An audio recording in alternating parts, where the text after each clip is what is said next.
தினகரன் சசிகலா உச்சகட்ட மோதல் அப்படிங்கிறாங்களே. சசிகலா இல்லைன்னா தினகரனே கிடையாது, தினகரன் குடும்பமே கிடையாது. சசிகலா அவர்களுக்கு நம்ம ஜெயிலுக்கு போயிட்டு வந்துட்டோம், அந்த நேரத்தில் கேப்பில் கெடா வெட்டிட்டாப்லேன்ற ஒரு இது இருக்கத்தான் செய்யும். தினகரன் சொல்றாரு ஓபிஎஸ் சசிகலாவும் வெளியே இருந்து அதிமுகவை ஆதரிக்கணும் அப்படின்னு. அதை எதை முன்வைக்கிறாரு தினகரன்? உள்ளே வந்துடாதீங்க, எங்கள் வாயில் மண்ணை போட்டுறாங்கன்றதான், வேற என்ன. இந்த ஓபிஎஸ்க்கு என்ன சார் ஆச்சு? அவர் என்ன பண்ணுறதுன்னு அவரே குழம்பி போயிருக்காரு. ஒரு முடிவுக்கு வருவார். பிஜேபியோட இது என்னென்னா பிச்சு எல்லாத்தையும் பீஸாக ஆக்கிட்டு ஒன்று சேர்த்து ஒரு வியாபாரம் பார்க்கணும். ஒன்றா வச்சு வியாபாரம் பார்த்தோன்னா நம்மளை காலி பண்ணிடுவாங்கன்றது தான் எங்களோட. எதாக இருந்தாலும் மரண கிணறுக்குள்ளே தான் அவங்க ஆட்டம் இருக்கும், வெளியில் வரணும். கூட்டணி குழப்பங்கிறது இந்த அளவுக்கு இருக்குல்ல சார். இப்போ அதுக்கு எல்லாத்துக்குமே விஜயுடைய வருகை தான் ஒரு சென்டர் பாயிண்ட் அப்படிங்கிறாங்க. ஒரே ஒரு கேள்விக்குறி என்ன அப்படின்னா,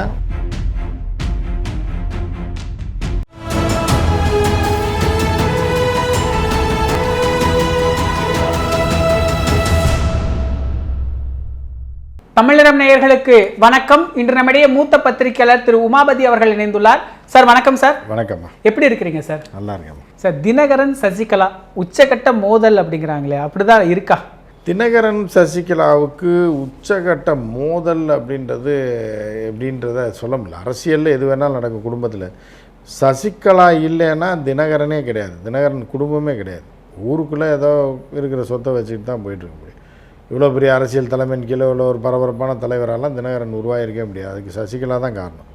அந்த குடும்பத்திற்கே தினகரன், திவாகரன், அவங்க ஃபேமிலியே இன்றைக்கி வெளிச்சத்துக்கு வந்ததுக்கு காரணம் சசிகலான்றது யாருமே மறுக்க முடியாது. புரியுது அவங்களுக்கு? அதனால் அவங்க ரெண்டு பேரும் விரோதி அப்படின்றதுலாம் இல்லை. ஆனால் சசிகலா அவர்களுக்கு மனசில் ஒரு இது இருக்கும். நம்ம ஊர்லேருந்து கூப்பிட்டு எம்பி ஆக்கி இதாக்கி ஒரு பினாமியாக வச்சுருந்து ஒரு தூரம் கையிலே வச்சுருந்து கடைசியில் இப்போ நம்ம ஜெயிலுக்கு போயிட்டு வந்துட்டோம், அந்த நேரத்தில் கேப்பில் கெடா வெட்டிட்டாப்லேன்ற ஒரு இது இருக்கத்தான் செய்யும். அதே மாதிரி இயற்கையிலே தினகரனுக்கும் என்ன இருக்குன்னா, ஒரு நன்றி விசுவாசம்லாம் இருக்குமா அப்படின்றது. ஏன்னா சித்தினால தான் அவர் வந்தார். அப்போ சித்தியவே உடச்சிட்டு ஒரு அவங்க சொன்னாங்க அவர் தனி கட்சி நடத்துகிறாருன்னு சொல்லி அவங்க அதை பற்றி விட்டுட்டாங்க. இவர் கட்சி தலைவர் ஆகிட்டார். அதுக்காக இவர் சித்தி இல்லைன்னு ஆயிருமா, இல்லை இவராக இல்லைன்னா தினகரனில் யாருன்னு யாருக்கு தெரியும்? தமிழ்நாட்டில் சசிகலா இல்லைன்னா தினகரன்லாம் யாருன்னு யாருக்குமே தெரியாது. ஸோ அப்போ அது இருக்கலாம். ஒன்று இன்னொரு பக்கம் என்ன அப்படின்னு பார்த்தீங்கன்னா, தினகரன் தொடர்ந்து நம்ம எவ்வளோ நாளைக்கு தான் அடக்குமுறையிலே இருக்குது. சித்தியாக இருந்தாலும் மண்டையிலே கொட்டிகிட்டு இருக்கு, காதை பிடிச்சி திரிக்கிட்டே இருந்தால் என்ன பண்ணுவோம்? கிட்டே போக மாட்டாங்க. ஸோ அந்த மாதிரியான அனுபவத்தின் காரணமாக தினகரன் தனியாக செயல்படணும்னு நினைக்கலாம், அது வேறு. ஆனால் அதுக்காக தன் கட்சியிலேருந்து ஒரு லேடி போய் சசிகலாவை சந்தித்ததுக்காக உங்களை கட்சியை விட்டு நிற்கிற அளவுக்கு அவ்வளோ பெரிய எதிரியும் கிடையாது, சசிகலா அவ்வளோ பெரிய இதாகவும் கிடையாது. அந்த மாதிரி ஒரு தினகரன் அந்த அளவுக்கு பயப்படுற அளவுக்கு துரோகம் பண்ணுற அளவுக்கு அப்படிலாம் கிடையாது. ஆனால் சசிகலா சொல்கிறாங்களே சார், நான் தனிச்சு போட்டிடுறேன் இந்த தடவை கண்டிப்பாக. சசிகலாவை இந்த மாதிரி அதாவது பிஜேபியோட இது என்னென்னா பிச்சு எல்லாத்தையும் பீஸாக ஆக்கிட்டு ஒன்று சேர்த்து ஒரு வியாபாரம் பார்க்கணும். ஒன்றா வச்சு வியாபாரம் பார்த்தோன்னா நம்மளை காலி பண்ணிடுவாங்கன்றது தான் அவங்களோட அது. அதுக்காக தான் தினகரனை தனியாக, சசிகலா தனியாக, ஏடிஎம்கே இது இபிஎஸ் தனியாக, ஓபிஎஸ் தனியாக பிரித்து வச்சுட்டு, ஆனால் நீங்கள் எல்லாருக்கும் சீட்டு கொடுத்து ஒருங்கிணைக்கணும்னு சும்மா ஒரு வடையை சுடுறது. அந்த ஓட்டு செதறாமல் இருக்கணும், ஆனால் இவங்க ஒன்றா இருக்கக்கூடாது. இதுதான் அவங்களோட பாலிசி. அதை நோக்கி தான் அவர்கள் நகர்ந்து கொண்டு இருக்கிறாங்க. அந்த நகரில் தான் போயிட்டுருக்கு. இப்போ அப்படி பிரித்து இருந்து தனித்தனியாக போனால் அவர்கள் யூஸ்லெஸ் ஆயிடுவாங்க. இப்போ 21 தேர்தலிருந்து ஒதுங்கினாங்க. இப்போ போட்டி அப்படின்னா இப்போ இது பாஜகவுடைய வேலை தான் எடுத்துக்கலாமா? ஏன்னா இப்போ பாஜக தான் அவங்கள மிரட்டி உள்ளே உட்கார வச்சிருச்சு, வீட்டுக்குள்ளாரையே இருந்தாங்கன்னு சொல்கிறாங்க. இப்போ அவர் வெளியே பேசுறதுக்கு பாஜக தான் காரணம்னு எடுத்துக்கணும். எல்லாத்துக்குமே பாஜக எல்லாம் மேலே இருக்க பார்த்துக்குவான்றதுக்காக தான் பாஜக ஹவுஸ் அரெஸ்ட்டில் வச்சுருக்கு. அவரோட கட்டுப்பாட்டில் சசிகலா எல்லாத்தையும் அதிமுகவில் இருந்த எல்லாத்தையும் பாஜக அதிகாரத்தில் இருக்கிறதுனால அவர்களுடைய கட்டுப்பாட்டில் தான் எல்லாத்தையும் வச்சுருக்கு. ஸோ அதனால் பாஜக ஹோல்டை விட்டு இவங்க தப்பிக்கவே முடியாது. அதுக்குள்ளேயே தான் அந்த மரண கிணறுலேயே தான் பைக் ஓட்ட முடியுமே தவிர அந்த பைக்கை கொண்டு போய் ரோட்லலாம் ஓட்ட முடியாது, கடைக்கெல்லாம் போக முடியாது. அந்த மாதிரி தான் சசிகலா மரண கிணறுலாம் கரன்னு ஓடிட்டு திருப்பி கீழே போய் படுத்துக்க வேண்டியதான். இப்போ அதுதான் அந்த துரோகி எதிரிகளெல்லாம் வீழ்த்த போகிறேன்னு. அது எதாக இருந்தாலும் மரண கிணறுக்குள்ளே தான் அவங்க ஆட்டம் இருக்கும், வெளியில் வர முடியாது. இந்த ஓபிஎஸ்க்கு என்ன சார் ஆச்சு? ஓபிஎஸ் இருக்கார், நல்லா தான் இருக்கார், வருவார், எலெக்ஷன் டைமில் வருவார். அவர் என்ன பண்ணுறதுன்னு அவரே குழம்பி போயிருக்காரு. ஒரு முடிவுக்கு வருவார். கட்சி ஆரம்பிக்க மாட்டார். கட்சி ஆரம்பித்தார்னா ஏடிஎம்கேயோடைய கதவு அடைக்கப்பட்டுருச்சுன்னு. அவருடைய என்னென்னா எலெக்ஷன் வரைக்கும் தாக்கு பிடிச்சி எலெக்ஷனுக்கு அப்புறம் ஒய்பிஎஸ் ஒழிஞ்சு போயிடுவார், நம்ம திருப்பியும் கேஸ் ஈஸுன்னு போய் பிஜேபியை வச்சு கட்சியை கைப்பற்றலான்ற இதில் இருக்கார். ஆனால் எலெக்ஷன் நிற்பாரா என்ன பண்ணுவார்ன்றதை நம்ம பொறுத்திருந்து தான் பார்க்கணும். கிட்டத்தட்ட ஒரு அமைதியான சூழல் தான் பார்க்க முடியுது கடைசியாக. அவர் எப்போவுமே அமைதியாக தான், ஆர்ப்பாட்டம் பண்ணவே மாட்டார். அவர் எப்போவுமே அமைதியான சூழல் தான் இருந்து தான் பண்ணுவார். தவம், தியானம் இந்த மாதிரிலாம் பண்ணிட்டு அப்படி இருப்பார். தினகரன் சொல்கிறாரு ஓபிஎஸும் சசிகலாவும் வெளியே இருந்து அதிமுகவை ஆதரிக்கணும் அப்படின்னு. அது எதை முன்வைக்கிறாரு தினகரன்? உள்ளே வந்துடாதீங்க, எங்கள் வாயில் மண்ணை போட்டுறாதீங்கன்றது தான், வேறு என்ன. நாங்கள் ஏதோ பொழைச்சி போகிறோம், நீங்கள்லாம் எல்லாம் இருந்து அனுபவிச்சிட்டிங்க, எங்களுக்கு வெளியிலேருந்து ஆதரவு கொடுங்க, நாங்கள் ஏதோ பொழைச்சிக்கிறோம், நானும் எங்கள் அண்ணன் ஐபிஎஸும் ஏதோ ஒன்று பண்ணிக்கிறோன்றது தான் அவரோட. இப்போ 21 தினகரன் தனிச்சு போட்டிக்கிட்டார். இப்போ சசிகலா தனிச்சு போட்டினோடனே அவர் என்ன சொல்கிறாருன்னா, அம்மாவுக்கு துரோகம் செய்கிறாங்க, அம்மாவுக்கு செய்யக்கூடிய துரோகம் அப்படின்னு சொல்கிறாரு. இது எல்லாம் என்ன? ஆமாம், அப்போ இவர் சித்திக்கு செய்யக்கூடிய துரோகம். அம்மாவுக்கு இவருக்கு என்ன சம்மந்தம் இருக்குது? உங்கள் சித்தியை வச்சு தானே அம்மா உங்களுக்கு. அது அம்மா, அந்த அம்மானா இந்த அம்மா தான் சித்தி, இந்த சித்தி மூலமாக தானே அம்மாவை பார்த்தீங்க. அப்போ நீங்கள் சித்திக்கு துரோகம் செய்யலையா அப்படின்றது தான் வரும். அவர்களுக்குள்ளேயே மோதி பிஜேபி கூட்டணின்றது அவங்களுக்குள்ளேயே சண்டை போட்டு அவங்களே ஒழிஞ்சிருவாங்க, வேறு யாரும் ஒழிக்க வேண்டாம். பிஜேபி எதிரணியை அடித்து காலி பண்ணி ஒழித்து விட்டு மேலே வரணும்னு பார்க்கும். ஆனால் பிஜேபியோட இது தமிழ்நாட்டை பொறுத்தளவுக்கு பிஜேபி கூட்டணி அவங்களா சண்டையை போட்டு ஒழிச்சிருவாங்க. இப்போ பத்திரிக்கையாளரை திட்ட ஆரம்பிச்சிட்டார் சார் தினகரன். எல்லா திமுக சார்பில் இருக்கிறீங்க, திமுகவுடைய ஆதரவு பத்திரிகைகள் தான், யாரும் உண்மையாக பத்திரிகையில். இவர் உண்மையான அரசியல்வாதி, அதனால் அவர் அப்படி தான் சொல்கிறார். உண்மை, நேர்மை, நாணயம், சகிப்புத்தன்மை அப்படின்ற இதில் போகிறவர். அவர் ஒரு தேசப்பிதா மகாத்மா காந்திக்கு பிறகு இந்தியாவில் அவர் சொல்லுவாங்கள்ல, அவர் தான். அதுக்கு அடுத்தவர் தான் தமிழ்நாட்டு காந்தி தான் யார்?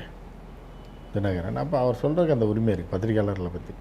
ஏன்னா அவர் தூய்மையான மனிதர், அரசியல் அது எல்லாருக்குமே தெரியும். அவரெல்லாம் விமர்சனம் பண்ணுறதுக்கு உரிமை இருக்குது அவருக்கு. ரொம்ப பணிஞ்சு பேசுகிறார் சார். எங்கள் அண்ணன் எடப்பாடி, பாசமிகு அண்ணன். ஆமாம், பதவின்னு வரும்போது எல்லாமே, பதவி வரும்போது பணிவு வர வேண்டும், துணிவு வர வேண்டும் தோலான்னு எம்ஜிஆர் பாட்டு இருக்குல்ல, அதன்படி நடக்கிறார். பதவி வந்திருக்கு, அதனால் பணிவாக இருக்கார், துணிவாகவும் இருக்கார் அப்படின்றது தான் பார்க்கணும். எம்ஜிஆர் பாட்டின் பற்றி தான் வாழ்கிறாங்க. இப்போ நீதிமன்றம் சொல்லிருச்சாமா சார் அன்புமணிக்கு தான் கட்சியோடைய உரிமை எல்லாம் அப்படின்னு? அன்புமணி தான் நீதிமன்றம் தீர்ப்பு கொடுத்தது. நக்லஸ் ஓனர்னு யார் சொன்னா? யாருமே சொல்லலையே. நீதிமன்றம் அப்படி சொல்லவே இல்லையே. நீதிமன்றம் இதுவும் இல்லை அதுவும் இல்லை, அது மாதிரியும் இல்லை, இது மாதிரி இல்லைன்னு சொல்லி தள்ளி விட்டுருச்சு, அவ்வளோதான். ஆனால் தேர்தல் ஆணையம் எங்ககிட்ட இருக்கிற ஆவணங்கள் படி அன்புமணி அவர்களுக்கு தான் கட்சி இப்போ வரைக்கும் அவருடைய பொறுப்பில் தான் இருக்குது, அவர் தான் தலைவர். அப்படி தேர்தல் ஆணையம் தான் அதான் ஜி பொறுப்பில் இருக்குது. ஜி பொறுப்பில் தேர்தல் ஆணையம் இருக்குது. தேர்தல் ஆணையத்தோட கூட்டணியில் போய் இவர் இருக்கார் அன்புமணி. அப்படி இருக்கும்போது அப்போ அவங்க எப்படி சொல்லுவாங்க? அப்படி தானே சொல்லுவாங்க. மாத்தியா சொல்லி இவர் எதிரணிக்கு போனார்னா அவருக்கு எப்படி கட்சியை கொடுக்க முடியும்? அது அப்படி தான். இப்போ ராமதாஸ் தரப்பில் இல்லை எங்களுக்கு தான் வெற்றின்னு சொல்கிறாங்களே சார், எது வெற்றின்னு அவங்க? எல்லாரும் தோல்வின்னு தாங்க சொல்லுவாங்க. எல்லாருமே நேற்று கட்சி ஆரம்பிச்ச கூட இவர் தான் முதல்வர், வருங்கால பிரதமர், வருங்கால முதலமைச்சர் தான் சொல்லுவாங்க. இல்லை நான் ஜெயிக்க மாட்டேன், எனக்கு ஒரு கவுன்சிலர் சீட்டு கூட கிடைக்காதுன்னு யாராவது அரசியலுக்கு வருவாங்களா? வரமாட்டாங்க. இன்றைக்கி அரசியல் கட்சி ஆரம்பிக்கிறவங்க கூட நாளைக்கு முதல்வர் தான் சொல்லுவாங்க, நாளைய முதல்வரே, நாளைய பிரதமரேன்னு தான் சொல்லுவாங்க. அது எல்லாமே அவர்களுடைய இது அதுதான். அப்போ தான் 4 பேர் ஒரு நம்பிக்கையாக பேசுகிறாருன்னு வருவாங்க. நான் தோற்றுருவோன்னு சொன்னால் இப்படி வரும். பிஜேபி தமிழ்நாட்டில் இருக்குது, நாங்கள் ஒரு சீட்டு கூட வரமாட்டாங்க, நாங்கள் சும்மா ஒரு ட்ராமா போடுறோம், எல்லாத்தையும் இழுத்து பிடிச்சி வரலான்னு பார்க்குறோம், வருவோமான்னு சொல்ல முடியாதுன்னு தான் உண்மையை சொன்னால் யாராவது ஓட்டு போடுவாங்களா? எல்லோரும் முதல்வர் தான், முதல்வர், பிரதமர், அமெரிக்க ஜனாதிபதினு ஆளுக்கு சொல்ல வேண்டியதான். இப்போ ராமதாஸ் அம்போன்னு விட்டுட்டாங்களா சார்? அவ்வளோதான். அது அப்பயே விட்டாச்சு. அப்புறம் அப்பயே விட்டாங்க. அவர் லேப்டாப்லேருந்து பிரிண்டர் முதற்கொண்டு தூக்கிட்டு போயிட்டார். அப்புறம் அவர்கிட்ட என்ன இருக்குது? ஒன்றுமே இல்லை. அவருக்குன்னு ஒரு முகம் இருந்தது. ஒரு காலகட்டத்தில் அரசியலில் எந்த கட்சி ஜெயிக்கணும், எந்த கூட்டணியில் அவர் போய் சேர்றாரோ அந்த கட்சி தான் ஜெயிக்கணும், அந்த அளவுக்கான ஒரு முகம் இருந்தவர். இன்றைக்கி அது அப்படியே அன்புமணிக்கு டிரான்ஸ்ஃபர் ஆகுமா? ராமதாஸால் அந்த ஓட் டிரான்ஸ்ஃபருங்கிறது இப்போ இல்லைன்னு எடுத்துக்க முடியுமா? அன்புமணிக்கெல்லாம் என்னென்னா அந்த கட்சியில் இருக்க தொண்டர்கள் இப்போ பலன் அனுபவிக்கிறதுக்காக அன்புமணி கூட போவாங்க. இவர் கூட இருந்துட்டோம் கொஞ்ச நாள், இனிமேல் இவர் தானே யங்ஸ்டராக இருக்கார், அவருக்கு ஏதாவது ஒன்று ஆயிடுச்சுன்னா யார் இவர் தான் கட்சி நடத்துவார், இவர் பின்னாடி போயிடுவோன்னு ஒரு குரூப்பு. இல்லை நன்றி விசுவாசம் உள்ள குரூப் ஐயா தானே நம்ம இனத்தை வளர்த்து விட்டது எல்லாம் பண்ணதுன்னு அவங்க இருக்குது. அந்த மாதிரி 2 பட்டிமன்றம் மாதிரி தான். மாமியாரா மருமகளா, குடும்பம் நாசமாக போனதுக்கு காரணம் மாமியாரா மருமகளான்னு ஒரு பட்டிமன்றம் வைப்பாங்க. மாமியாரே அப்படின்னு ஒரு 4 பேர் பேசுவேன், மருமகளேன்னு 4 பேர் பேசுவேன். அந்த மாதிரி தான் ஆயிடுச்சு. இப்போ தேமுதிக என்ன கதை சார்? தேமுதிக அது ஒரு கட்சியே இல்லை, ஒரு வாட்ஸ்அப் குரூப் மாதிரி தான் இருக்குது. கொஞ்சம் பேரை வச்சுருக்காங்க. ஒரு ஊருக்கு 1500 ஓட்டு இருக்குது. ஸோ அதனால் அதுவும் கூட்டணியில் சேர்த்தோன்னா அதை கேட்குற ரேட்டு ஜாஸ்தியாக இருக்குது. புரியுது அவங்களுக்கு? இப்போ ஒரு 10,000 ரூபா கடன் கேட்டு போகிறீங்க, ஒரு ஷேர் ஆட்டோவில் போகிறீங்க, ஷேர் ஆட்டோவுக்கு 10 ரூபா, கோயம்பேட்டில் இறங்குனீங்கன்னா அவர் நிற்கிறாரு, ஃபோனில் பேசிகிட்டே போகிறீங்க. எங்கே நிற்கிறீங்க? கோயம்பேடு பஸ் ஸ்டாண்டு அந்த ஸ்டாப்புக்கிட்டே, சேரவட்டா ஸ்டாப்புக்கிட்ட நிற்கிறீங்களா? சரி ரைட்டு, பணம் எடுத்துகிட்டு வந்தீங்களா? 10,000.